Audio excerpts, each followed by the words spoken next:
the Sydney Sun's office in New York was right in the heart of Times Square, in the Paramount building, which previously had been the Paramount Theatre, where Frank Sinatra made his start and became hugely famous. So it was sort of appropriate that we were working out of what was the Paramount Theatre in Times Square.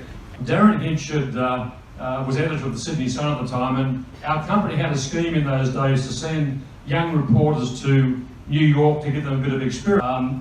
The version of the internet in those days, from a news point of view, were a bank of teleprinted machines which just kept on clacking out the news of the day, stories from all over the world and America, on a continuous feed of paper.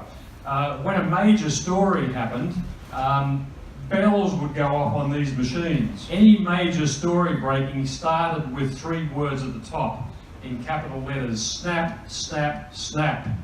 And on this particular afternoon it was snap, snap, snap, Memphis, Tennessee, Elvis Presley is dead, aged 42.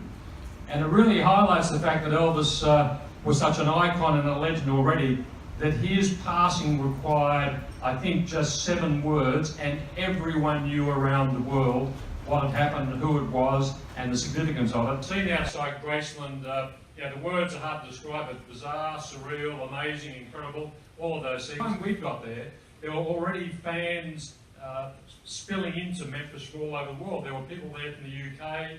I'm sure that within a very short space of time there would also be Aussies there as well. There are obviously thousands of Americans. So the scene outside Graceland was one of just really raw grief, if you like.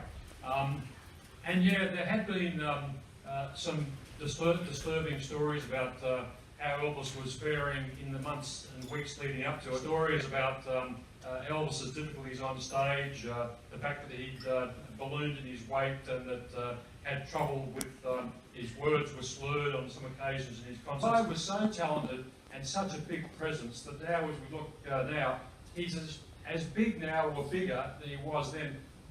From our point of view, I covered those events in 1977 purely as a newsman. It was a big story, and I was there to do the best job possible that I could do for the Sydney Sun. But in years to come, we grew to love Elvis Presley, and I can tell you a bit later on, Glenn, how we actually retraced our steps only in recent years to really, because we wanted to discover the real Elvis. And the real Elvis wasn't there to discover in 1977, because some pretty horrible things happened. The day of the funeral, there was another tragedy where a car ploughed into some of the bystanders and 2 people were killed. So the events of August 16th, 17th and 18th don't really sum up the real Elvis to some extent. That was I suppose, the bizarre side to it that had been generated by some of the stuff we've been seeing across America, which I think is about 3,000 miles in actual distance.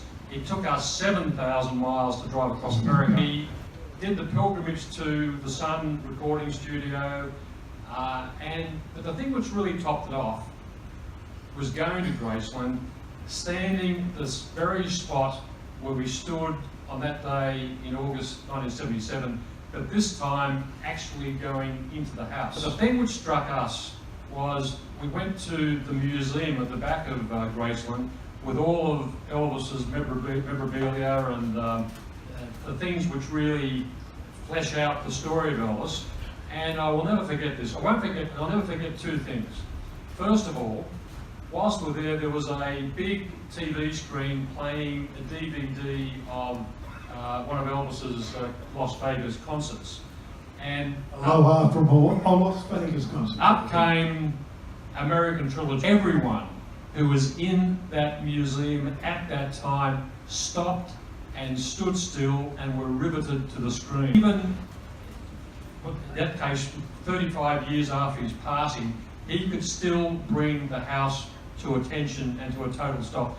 The second thing, which I will never forget, is we saw all the checks that Elvis had written to various people, to various organisations, his generous donations that no one ever knew about, but the guy was just a very generous, very generous Well, man. there's a film called 200 Cadillacs. I don't know if many of you have seen it, but that's an estimated how many Cadillacs he actually gave away.